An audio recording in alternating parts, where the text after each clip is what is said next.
O momento em que a família se partiu não foi um acidente, mas um ato cirúrgico. A recusa inegociável que saiu da minha boca. Eu encarei a exigência absurda de entregar a única coisa que me pertencia, o meu apartamento, conquistado com uma década de privações, e disse o não mais importante da minha vida. A partir daquele instante, o drama se instalou. Minha mãe e minha irmã tentaram me esmagar com chantagem emocional, mas o ataque delas apenas me levou a tomar a decisão mais radical: retaliar com a única arma que eu possuía. Eu me preparei para cortar de forma permanente e legal o último laço financeiro que nos unia, mesmo que isso significasse quebrar o legado da nossa avó. Eu sou um homem de 32 anos, e embora esse caos seja recente, o veneno começou a circular há 10 anos, com a morte da minha avó. Ela era uma ótima mulher, e sinto sua falta, uma dor que ainda aperta o peito. Em seu testamento, a casa foi deixada para mim e minha irmã mais nova, Lídia, hoje com 29 anos, em partes iguais. Para que fosse possível o meu foco em conseguir meu apartamento, eu aceitei um emprego remoto com uma startup de tecnologia que tinha sua sede em Nova York. Eu estava morando em Austin, Texas, de onde trabalhava. Essa situação de trabalho definiria o tom dos meus anos de economia. Uma jornada árdua, marcada pela solidão e pela exaustão.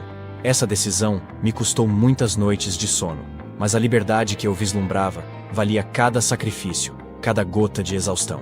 Eu não estava sozinho nessa jornada. Meu companheiro era Bolt, um cão de grande porte que era meio labrador retriever, com a pelagem chocolate e a estrutura imponente do labrador, embora fosse um vira-lata resgatado no último ano da faculdade. Naquela época, ele era um filhote gigante e desajeitado, mas cresceu e se tornou um cão de presença e beleza reconhecidas, que se tornou a única coisa constante na minha vida focada no trabalho. Bolt tem a mania de roer o canto de cobertores quando está ansioso, e o hábito de me esperar na porta quando sabe que estou prestes a terminar um turno de trabalho. Ele é um cão de personalidade gentil, mas extremamente carente e leal. Sua maior satisfação é a rotina. Longas caminhadas pela manhã, necessárias para um cão do seu porte, uma soneca debaixo da minha mesa enquanto eu trabalho, e a ceia pontualmente às 7 da noite. Ele é meu único alívio no meio de todo o caos. Um lembrete silencioso e caloroso de que há mais na vida do que planilhas e economia. Há amor incondicional e lealdade pura. Quando minha avó morreu, eu tinha 22 anos e ainda estava na universidade tentando concluir meu curso. Lídia tinha 19, finalizando o ensino médio. Nossa mãe, Cláudia, 58 anos, morava com a vovó, cuidando dela nos últimos anos. Então, depois que a vovó faleceu, nossa mãe simplesmente continuou morando na casa. Lídia também morava lá. Eu não precisava do espaço da casa da vovó. A organização era simples. Mamãe e Lídia morariam na casa e não me pagariam aluguel. Em troca, deveriam cuidar de todas as despesas, como tributos, energia, água e cuidados gerais da casa. Eu concordei com isso, sentindo que fazia a coisa certa, um gesto de carinho. Parecia uma alternativa sensata e pensei que estava ajudando. O único detalhe que negligenciei foi a necessidade de um contrato simples formalizando essa divisão de responsabilidades. Confiei na palavra, no elo familiar, e essa foi a minha ingenuidade inicial. Meu pai nunca foi muito presente. Ele nos deixou quando eu era pequeno. Então, nossa mãe criou a mim e a Lídia sozinha. Sempre achei que nosso relacionamento era ok. Talvez não super próximo, mas razoável. Certamente nunca imaginei algo como o que aconteceu recentemente. Lídia e eu sempre fomos um pouco distantes, uma diferença de 3 anos na idade, e o fato de ela sempre ter sido a caçula mais mimada pela mãe, criaram uma barreira natural que se acentuou quando fui para a faculdade, onde a vida e as preocupações dela pareciam tão diferentes das minhas. Quando me graduei aos 25 anos, consegui um emprego e estabeleci um grande objetivo para mim: adquirir meu próprio espaço. Esse passou a ser meu foco principal. Durante esses 10 anos, me dediquei muito. Pegava quase todos os turnos extras possíveis. Não fazia viagens caras, nem comprava eletrônicos ou veículos novos. Meu carro é antigo, mas funciona. Minhas roupas são simples. Levava comida de casa para o trabalho. Todo o dinheiro que podia ia para uma conta de poupança. Foi um processo lento, mas estava determinado. Meus amigos saíam, faziam passeios, e eu quase sempre precisava recusar, sentindo a pontada da exclusão. Nem sempre foi fácil, mas eu mantinha a imagem das chaves da minha casa na mente. Uma visão que me impulsionava. Para acelerar o processo, O fuso horário e a cultura corporativa de Nova York significavam que minhas jornadas de trabalho eram brutais, frequentemente estendendo-se até tarde da noite. Lembro-me de muitas noites onde a única luz acesa no meu modesto aluguel era a tela do computador. Mas cada hora extra era um tijolo na parede do meu futuro. Um passo a mais em direção ao meu sonho. Lembro de uma vez ter recusado uma viagem de uma semana para a Califórnia com meus amigos, dizendo que tinha muito trabalho. Na verdade, estava calculando o quanto economizaria ficando em casa e comendo macarrão instantâneo a semana inteira. Eu era obcecado, consumido por esse objetivo. O único ser vivo que me fazia sair era Bolt, que naquela época ainda era um jovem labrador cheio de energia e me obrigava a fazer longas caminhadas, o que era um respiro bem-vindo e necessário para o bem-estar dele e para a minha própria sanidade. No começo deste ano, finalmente consegui. Juntei o suficiente para dar uma boa entrada em um apartamento de 2 quartos. Custou $250 mil. Fica numa parte razoável da cidade, nada luxuoso, mas seguro e limpo. E reduziu muito meu tempo de trajeto até o trabalho. Assinar os documentos foi um dos melhores dias da minha vida. Um misto de alívio e triunfo. Passei o primeiro mês após receber as chaves pintando as paredes. Cada pincelada era um ato de posse, de criação do meu próprio mundo.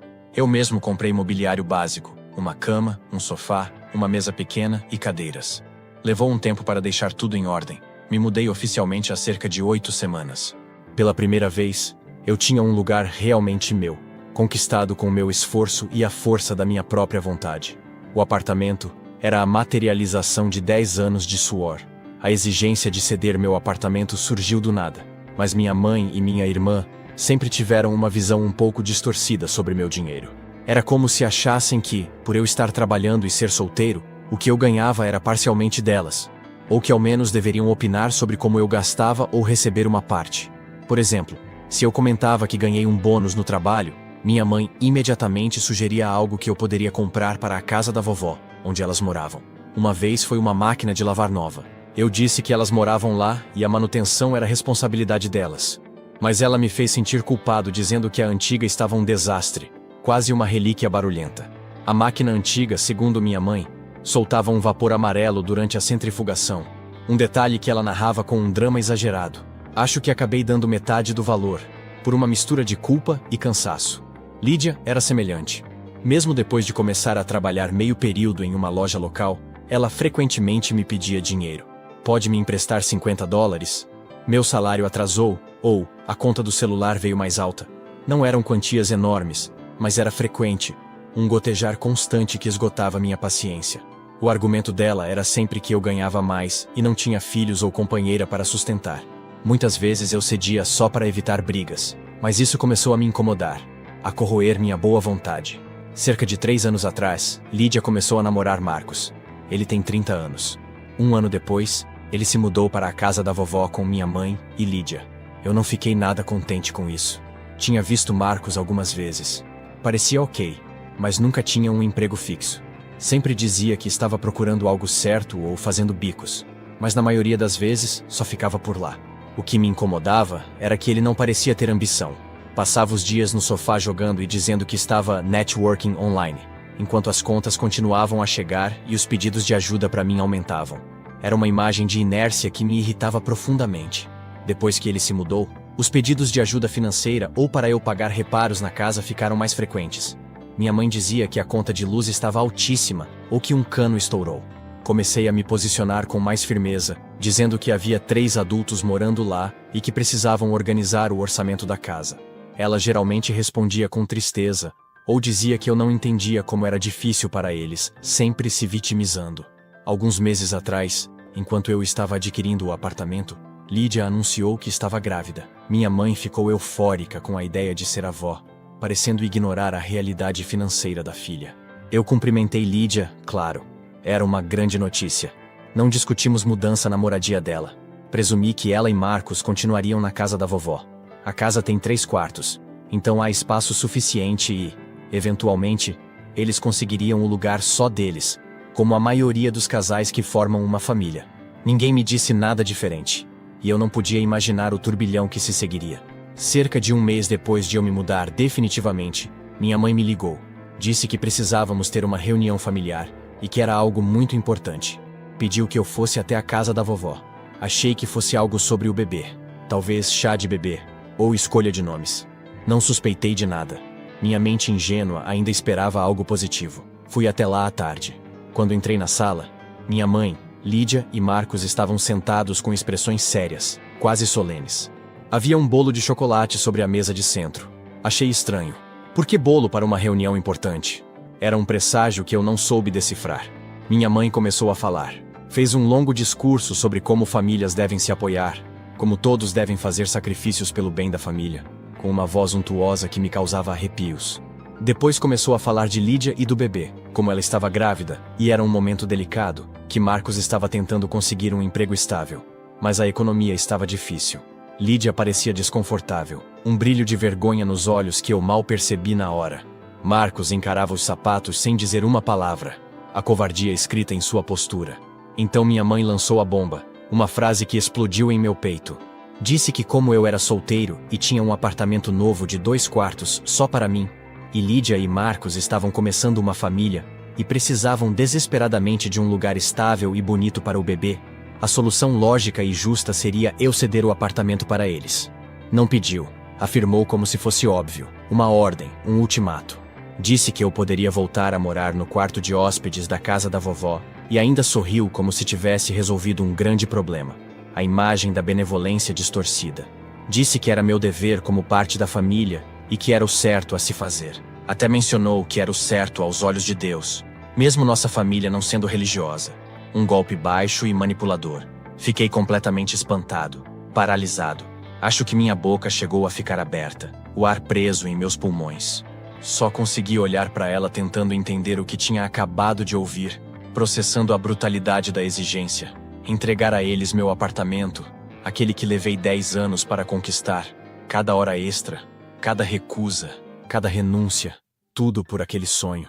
Ela continuou dizendo que eu não precisava de tanto espaço só para mim, que Lídia merecia um novo começo num lugar limpo e novo para o bebê, que meu apartamento era perfeito, tinha eletrodomésticos novos, pintura nova. Ainda disse que seria mais fácil ajudar Lídia com o bebê se ela estivesse no meu apartamento, já que era melhor que a casa velha da vovó, como se a minha casa fosse uma extensão natural do que lhes era devido. Quando consegui falar, a voz firme apesar do choque, disse com calma e clareza: não. A palavra ecoou na sala, carregada de uma força que eu não sabia que tinha. Expliquei que trabalhei duro por 10 anos para comprar aquele apartamento. É meu. Comprei com meu dinheiro. Não vou entregá-lo a ninguém.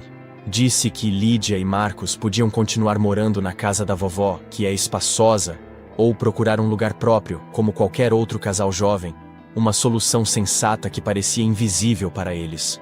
A mudança na minha mãe foi instantânea, assustadora. Parecia que um botão foi apertado e ela se transformou. O rosto ficou vermelho, a voz passou de doce para agressiva, um rugido.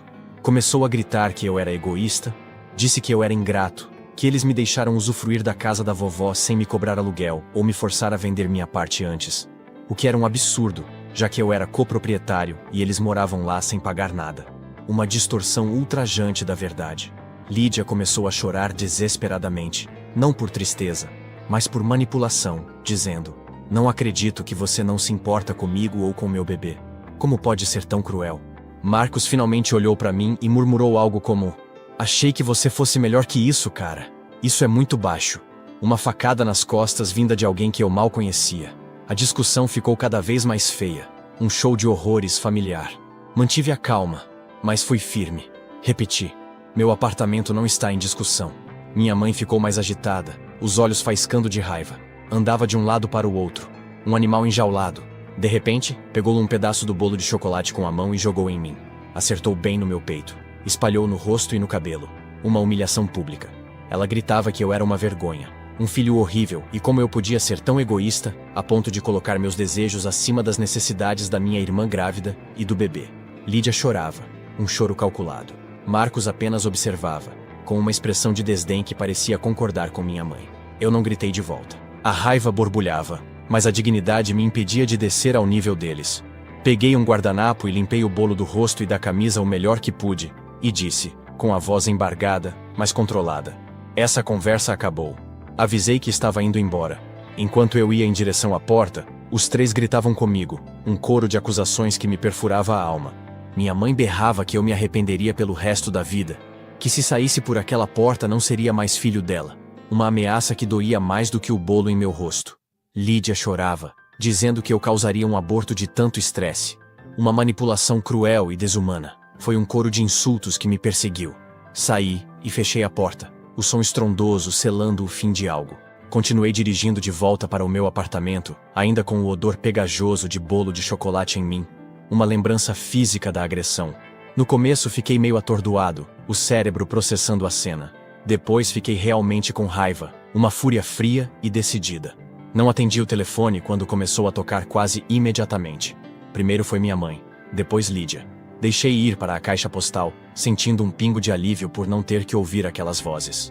As mensagens que deixaram eram mais do mesmo, um ciclo vicioso de culpa. A semana seguinte foi um pesadelo. Meu celular não parava, vibrando com a intensidade da mágoa deles. Minha mãe mandava mensagens enormes, cheias de texto, dizendo que eu estava destruindo a família, que era egoísta, que devia isso a Lídia. Escreveu sobre todos os sacrifícios que fez por nós quando éramos crianças, como se isso lhe desse o direito de me controlar agora. Lídia mandava mensagens mais curtas, mas muito mais emocionadas. Coisas como: "Você vai me fazer perder esse bebê. Espero que esteja feliz. Meu bebê merece um bom lar e você está negando isso." Ela até me mandou uma foto de um ultrassom. Um golpe emocional covarde. "Isso é essa pessoa que você está machucando." Aí começou a família mais distante, uma horda de bem-intencionados manipulados. Minha mãe deve ter ligado para todo mundo que conhecia. Minhas tias, irmãs dela, começaram a me ligar, suas vozes carregadas de falsa preocupação e julgamento. Alguns primos com quem não falava há anos mandaram mensagens nas redes sociais. Todos diziam a mesma coisa, um eco do discurso de minha mãe. Claramente um discurso repassado por minha mãe. Eu era horrivelmente egoísta e insensível, que eu era rico só porque tinha um apartamento e que me recusava a ajudar minha pobre irmã grávida e do bebê. Uma tia disse que eu precisava fazer a coisa certa e honrar minha mãe, uma pressão que parecia vir de todas as direções. Outra me acusou de abandonar minhas responsabilidades familiares, ignorando o contexto. Nenhum deles parecia saber que Lídia já morava de graça em uma casa que eu também era dono, ou que o que estavam exigindo era que eu entregasse meu apartamento recém-comprado. Tentei explicar a situação para a primeira tia que ligou, mas ela só falava por cima de mim, repetindo: "A família vem primeiro", uma frase vazia que justificava a invasão. Depois disso, parei de tentar explicar, a exaustão tomando conta. Eu me lembro de ter desligado o telefone no meio da frase dessa tia, algo que jamais pensei que faria. Uma atitude que me causou um misto de culpa e uma pequena, mas bem-vinda, sensação de poder. Ela estava tão obcecada em me julgar que não conseguia sequer ouvir a lógica da situação, a verdade ofuscada pela narrativa que minha mãe havia plantado. Mandei uma única mensagem em grupo para minha mãe e minha irmã. Escrevi: "Minha decisão sobre meu apartamento é definitiva. Ele não é de vocês e eu não vou entregá-lo. O comportamento de vocês naquela reunião, especialmente a mãe jogando bolo em mim e esse assédio constante desde então, é completamente inaceitável. Não entrem mais em contato comigo sobre esse assunto." A mensagem foi um grito de basta. Isso não os impediu, se é que alguma coisa, deixou todos ainda mais irritados, como se eu tivesse desafiado uma lei divina. As mensagens continuaram chegando, um bombardeio incessante. Comecei a bloquear números, um por um. Primeiro minha mãe, depois Lídia, depois as tias. Foi muito estressante, uma tortura emocional. Estava dormindo mal, os pesadelos povoados por bolos e acusações. Ficou claro que elas realmente acreditavam que tinham direito ao meu apartamento, e eu era o vilão, por dizer não. Não havia nenhum entendimento do meu lado, do meu esforço, dos meus direitos. O fato de que elas tinham um lugar ótimo e gratuito para morar numa casa que eu copossuía, nem passava pela cabeça delas. A lógica havia sido abandonada em nome da conveniência delas. A reunião da família e o bolo aconteceram há umas 4 semanas. O assédio, as ligações, mensagens, chantagens emocionais continuaram praticamente sem parar até eu começar a bloquear todos. Não houve resolução, nem pedido de desculpas, nada, apenas uma escalada de hostilidade. As coisas não acalmaram. A convicção delas de que eu as prejudiquei parece ter se fortalecido ainda mais. Desde que saí daquela casa, não falei mais diretamente com minha mãe e minha irmã. Só teve aquela mensagem. Todas as tentativas de contato vieram delas, com ofensas, exigências, ou usando parentes para me pressionar. Levou algumas semanas de estresse constante, de noites em claro e dias nublados pela preocupação, até eu conseguir pensar com clareza. Percebi que aquilo não era um pedido isolado e maluco, era como elas me viam, como um recurso a ser explorado, não uma pessoa com sua própria vida e bens. O senso de direito delas era tão absurdo que não conseguiam ver o quão absurdo era o que estavam pedindo. O fato de estarem morando de graça na casa da minha avó, uma casa que também era minha, e ainda assim exigirem meu apartamento pessoal, foi o ponto de ruptura para mim. A gota d'água que transbordou o copo. Então, depois de tudo isso, depois de perceber que elas provavelmente nunca vão me respeitar, nem meus limites ou minha propriedade, tomei uma grande decisão. Uma que me gelou a espinha, mas que eu sabia ser necessária. As ações delas me forçaram a isso. Fui procurar um advogado na semana passada. Encontrei um que é especialista em disputas de propriedade, um alívio em meio ao caos. Contei toda a história, mostrei o testamento da minha avó e a escritura da casa. Ele confirmou tudo. Eu e Lídia somos donos em partes iguais. Não há nenhuma cláusula dizendo que minha mãe ou minha irmã têm direito vitalício de morar ali. O advogado explicou sobre algo chamado venda por partilha.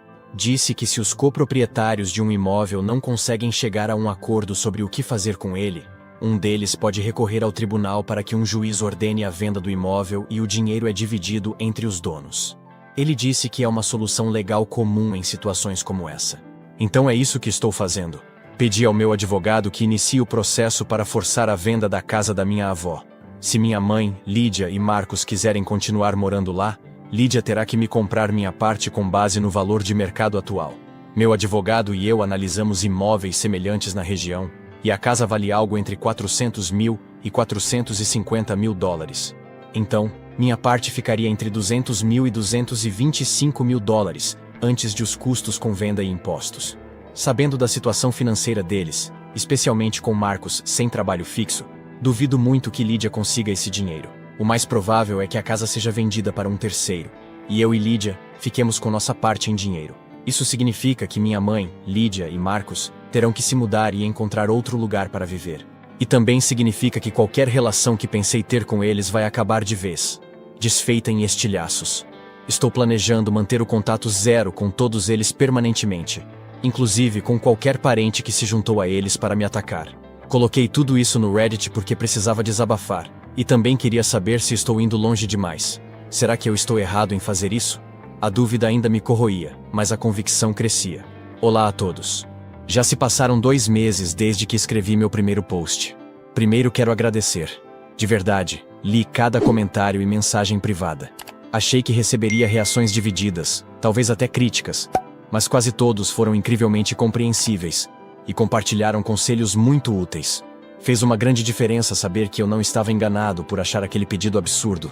Saber que outras pessoas também viam a situação com clareza me deu mais confiança sobre o que eu precisava fazer. Um alívio imenso. Muitos fizeram perguntas semelhantes. Então quero esclarecer alguns pontos. Alguns perguntaram se havia algum detalhe no testamento da vovó, tipo uma cláusula que desse à minha mãe ou Lídia o direito de morar lá para sempre. Meu advogado verificou isso com muito cuidado. O testamento é simples. A casa foi deixada para meu neto, meu nome e minha neta, nome da Lídia, em partes iguais, como coproprietários. E só. Não há menção a ninguém com direito vitalício à moradia. Como mencionei antes, meu advogado conseguiu algumas estimativas informais de corretores locais. Disseram que a casa da vovó, com 3 quartos em um bairro decente, mas não caro, provavelmente seria vendida entre 400 mil e 450 mil dólares no mercado atual. Então minha parte ficaria entre 200 mil e 225 mil dólares antes dos custos com venda e impostos. Alguns perguntaram se eu já havia contribuído com consertos e impostos da casa. Ao longo de 10 anos, provavelmente gastei alguns milhares de dólares com emergências que diziam não poder cobrir, como um novo aquecedor em um inverno e parte do imposto. Quando minha mãe disse que estava apertada, nunca pedi. Como coproprietário, achei justo contribuir um pouco, mesmo que eles morassem lá de graça. Mas nunca paguei contas regulares, nem o IPTU. Quanto ao namorado da Lídia, Marcos, pelo que sei, a situação continua a mesma. Está por lá, mas nada de emprego fixo. Ele participou da reunião da torta de chocolate me chamando de egoísta e se beneficiava também da moradia gratuita, um parasita silencioso. Sobre novos contatos. Não. Depois daquela única mensagem de texto que enviei após o incidente do bolo, não tentei mais falar com eles. Meu advogado disse que era melhor que qualquer assunto relacionado à casa fosse tratado diretamente entre ele e o advogado da Lídia. E sinceramente, depois da forma como agiram, eu não queria mais contato mesmo. A ferida ainda aberta. Ler os comentários e ter 2 meses para deixar a poeira baixar, mesmo com todo o drama familiar, só reforçou minha decisão. A principal coisa que sempre vinha à mente e que muitos de vocês apontaram foi a total falta de respeito. Não se tratava só de querer meu apartamento, mas de como pediram, de como reagiram quando eu disse não, e de como realmente acreditavam ter direito a algo que eu batalhei tanto para conquistar. Isso me mostrou que não me viam como uma pessoa independente com sua própria vida, mas como alguém ali para sustentá-las, um poço sem fundo de recursos. A ideia de que elas poderiam continuar morando na casa da vovó de graça, me difamando para qualquer um que eu visse e ainda achando que eu era o errado, se tornou insuportável, uma injustiça que queimava em meu peito. Vender a casa nunca foi minha primeira opção, mas percebi que era o único jeito de cortar completamente essa dependência emocional e financeira. Qualquer atitude menor, como começar a cobrar aluguel, elas provavelmente ignorariam ou usariam para me fazer sofrer mais. Isso precisava ser um corte definitivo, uma cirurgia necessária, por mais dolorosa que fosse. Então, fui em frente. Aqui está o que aconteceu. Encontrar o advogado certo. Pesquisei bastante, com a determinação de um homem no limite. Não queria qualquer um. Encontrei um profissional com muita experiência em disputas familiares por imóveis. Na primeira reunião, contei toda a história. Mostrei o testamento até o bolo, revivendo cada detalhe doloroso. Ele foi muito calmo, ouviu tudo, fez algumas perguntas e me explicou o processo da venda por partilha com bastante clareza. A voz dele um bálsamo para minha mente confusa. Carta formal enviada. O primeiro passo oficial foi o envio de uma carta registrada para minha irmã Lídia como coproprietária. Uma cópia também foi enviada à minha mãe, apenas como moradora. A carta foi educada, porém firme. Informava minha intenção de vender minha parte da propriedade e apresentava a avaliação de mercado independente, entre 400 mil e 450 mil dólares. Também ofereci a Lídia a primeira opção de compra da minha parte pelo valor justo. Demos 30 dias para ela responder caso tivesse interesse. Uma última chance para a decência. Falta de resposta. Não esperávamos que Lídia conseguisse me comprar a parte.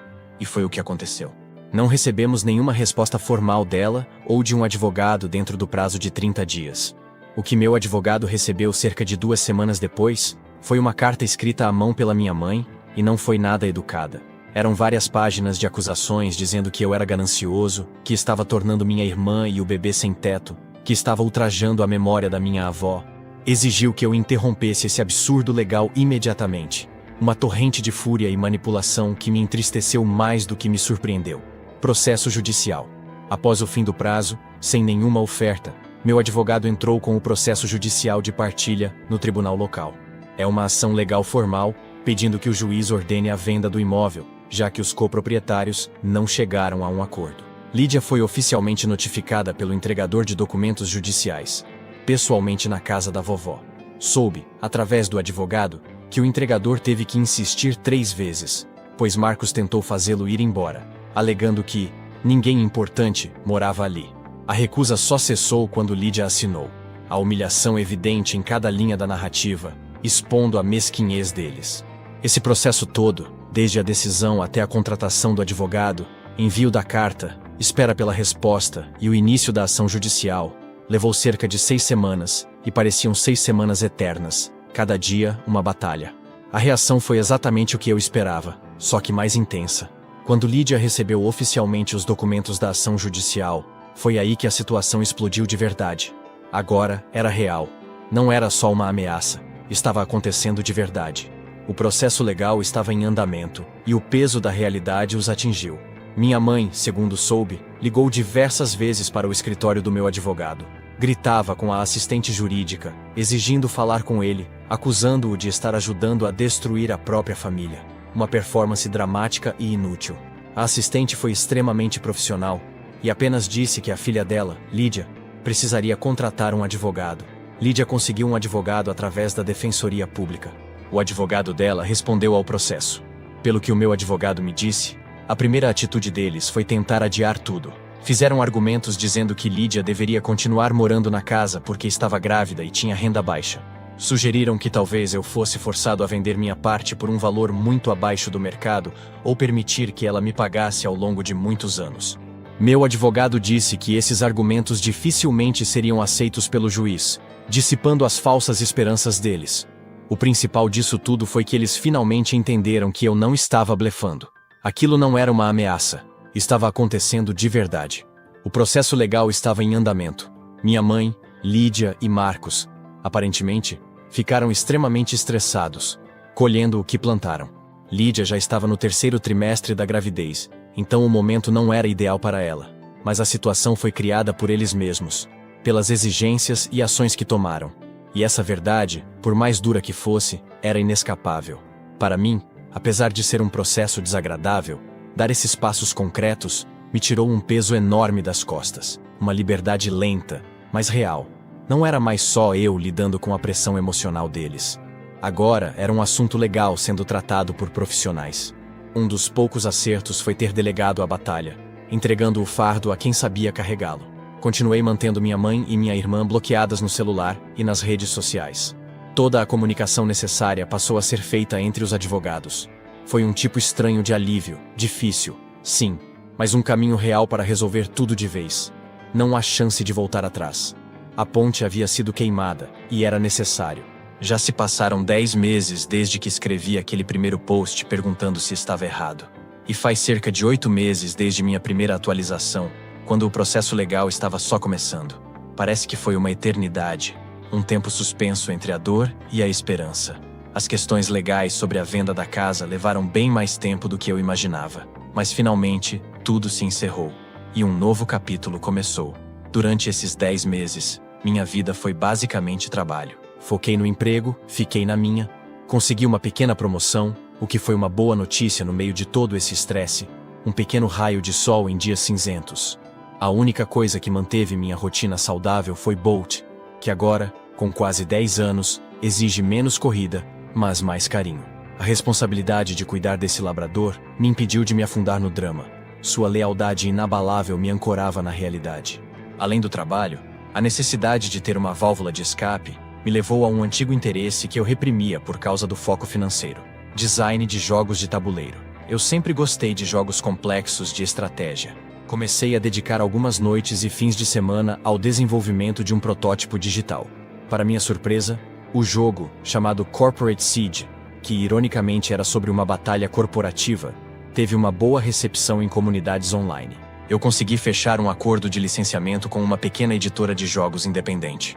O pagamento inicial foi modesto, mas era uma prova de conceito. Na verdade, foi a primeira vez que eu ganhei dinheiro com algo que era puramente meu hobby. Algo que eu criei por prazer e não por obrigação corporativa. Uma sensação de realização que era doce e libertadora. Esse pequeno sucesso me deu uma confiança inesperada, uma injeção de autoestima que eu tanto precisava. O dinheiro da licença era a prova de que eu poderia criar valor sem depender de ninguém, que meu valor não era definido pelas exigências da minha família. Nesse período de reconstrução pessoal, conheci Sarah. Ela é uma designer gráfica que trabalha para a editora que licenciou meu jogo. Nós nos encontramos em uma das reuniões de desenvolvimento do protótipo, e houve uma conexão imediata, uma faísca que acendeu algo novo em mim. Ela tem um senso de humor calmo, mas afiado, e o mais importante, ela valoriza o esforço e a independência. Começamos a sair no meio do processo legal, e os nossos encontros se tornaram meu refúgio do estresse do trabalho e do tribunal, um porto seguro. Ela foi a primeira pessoa, fora meu advogado, a ouvir toda a história do bolo e do processo. E sua reação não foi de julgamento, mas de apoio e admiração pela minha firmeza, o que me tocou profundamente. O tribunal finalmente ordenou a venda da casa da vovó por partilha. Não foi um processo rápido. A advogada de Lídia da Defensoria Pública tentou de tudo para atrasar, mas a justiça prevaleceu. O juiz concordou que a lei era clara. Como não houve acordo entre os donos, a casa tinha que ser vendida e o dinheiro dividido. O tribunal nomeou um corretor de imóveis neutro para cuidar da venda. Em uma das raras comunicações autorizadas, meu advogado me informou que o corretor nomeado pelo tribunal insistiu em realizar uma breve reunião introdutória com ambos os coproprietários. A reunião durou menos de 10 minutos, mas foi o suficiente para ver o olhar furioso da minha mãe, e o desespero resignado de Lydia. O encontro foi tenso, carregado de ressentimento. Fico pensando se elas finalmente entenderam a seriedade, mas imagino que só pensaram na perda, naquilo que lhes foi tirado, sem reconhecer a parte delas na criação desse cenário. A casa ficou no mercado por cerca de 3 meses. Finalmente foi vendida por bom valor. Depois de pagar todas as despesas, sobrou cerca de $420 mil líquidos. Minha parte foi $210 mil. Lydia recebeu exatamente a mesma quantia. O dinheiro entrou na minha conta na semana passada. Ver aquela transferência foi uma sensação estranha, alívio, principalmente, um peso que se dissolveu. Minha mãe, Lydia, Marcos e o bebê, o menino, soube indiretamente, tiveram que sair da casa antes da conclusão da venda. O corretor fez uma vistoria final e disse que deixaram tudo relativamente limpo, sem danos, o que era uma das minhas preocupações. Parece que estava bem bagunçado, e eles usaram até o último dia possível para levar tudo embora. Posso imaginar como foi estressante para eles, a corrida contra o tempo, o desmonte de uma vida. Mas tiveram meses de aviso prévio de que isso aconteceria. A ordem judicial não foi uma surpresa, mas a realidade nua e crua deve ter sido um choque. Minha vida agora. Ainda estou morando no meu apartamento e agora ele parece ainda mais meu refúgio, meu santuário pessoal. Os $210 mil da venda estão em uma conta poupança de alto rendimento, enquanto decido o que fazer com esse valor. Por ora, só de saber que o dinheiro está lá e que o vínculo financeiro com minha família foi totalmente encerrado, já é um enorme alívio, uma liberdade palpável. Estou dormindo melhor, menos estressado no trabalho. Percebi que o estresse crônico que eu carregava se manifestava até em dores de cabeça frequentes, que cessaram completamente depois que o processo da venda foi concluído e o contato zero se estabeleceu. Bolt, que é grande e imponente, também está mais calmo, sem roer mais os cobertores, o que era seu sinal de ansiedade, e ocupa uma boa parte do meu sofá, um guardião tranquilo da minha nova paz. A situação do meu hobby de design de jogos de tabuleiro evoluiu. O pagamento inicial do meu primeiro jogo, Corporate Siege, me rendeu mais alguns milhares de dólares, o suficiente para cobrir despesas por vários meses. Algo que eu nunca esperava, um bônus inesperado da minha paixão. O mais importante é que essa segunda fonte de renda, criada por mim e totalmente separada de qualquer drama familiar, aumentou muito minha sensação de independência, um pilar crucial da minha nova vida. Já comecei a esboçar meu segundo projeto. Esse sucesso me permitiu ver que eu tinha potencial para construir valor em minhas próprias paixões, e não apenas no meu trabalho formal, um despertar para novas possibilidades.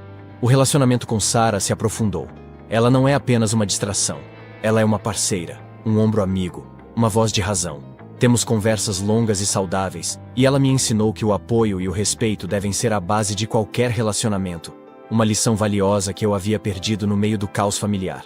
Sua presença em Austin e o respeito mútuo em nossa vida se tornou o novo alicerce da minha paz, um fundamento sólido. É a primeira vez em anos que me sinto totalmente visto e valorizado, que meu ser é aceito sem reservas. Situação da minha mãe.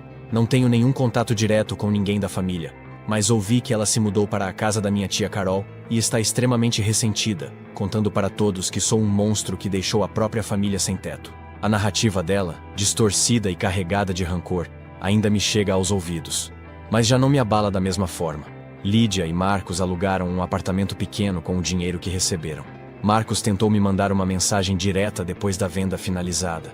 Um longo texto passivo-agressivo que ele rapidamente apagou, onde ele basicamente me culpava por ter cortado as pernas da família, mas terminava com a menção a futuras oportunidades de parceria de investimento. Eu mantive o bloqueio, a decisão inabalável. O fato de ele tentar me pedir dinheiro logo após a venda prova, sem sombra de dúvida, que fiz a coisa certa, que a dependência deles era um abismo sem fim. O contato zero é uma ferramenta poderosa, mas carrega um custo psicológico pesado. Nos primeiros meses, o silêncio era um alívio, mas depois que o dinheiro da venda entrou e o processo legal se encerrou, um vazio se instalou, uma melancolia discreta. É o luto pela família que eu pensei ter, pelo ideal que se desfez. Luto não pelo relacionamento atual, que era tóxico, mas pela esperança que eu mantinha de que um dia as coisas pudessem ser diferentes. Perceber que a paz veio ao custo da solidão é o peso que carrego, mas Sarah me ajudou a entender que o luto pela esperança é normal, e que eu não estou mais sozinho, que há novas conexões a serem cultivadas. Transição final. Aos 32 anos, 10 meses após o ultimato, o meu mundo não é mais o mesmo. Meu estresse crônico se foi, a névoa se dissipou. Eu tenho um novo lar. Minha carreira avança com propósito, e meu hobby virou uma fonte de renda e paixão. O dinheiro da herança, aqueles $210 mil, não será mais a fonte de discórdia e ressentimento, mas sim a base de uma segurança real e de novos começos. Decidi que esse dinheiro será o meu segundo muro de proteção. Vou transformá-lo em renda passiva, através de um pequeno imóvel de aluguel, consolidando minha autonomia. Agora, o futuro é sobre o que eu quero construir, ao lado de Sarah e Bolt, os pilares da minha nova felicidade. Não há mais espaço para drama, só para a independência conquistada com dor e suor, e a paz reconquistada, um tesouro inestimável. O que minha avó realmente me deixou foi a certeza de que eu tinha o direito de ter a minha própria vida, separado do caos e das exigências.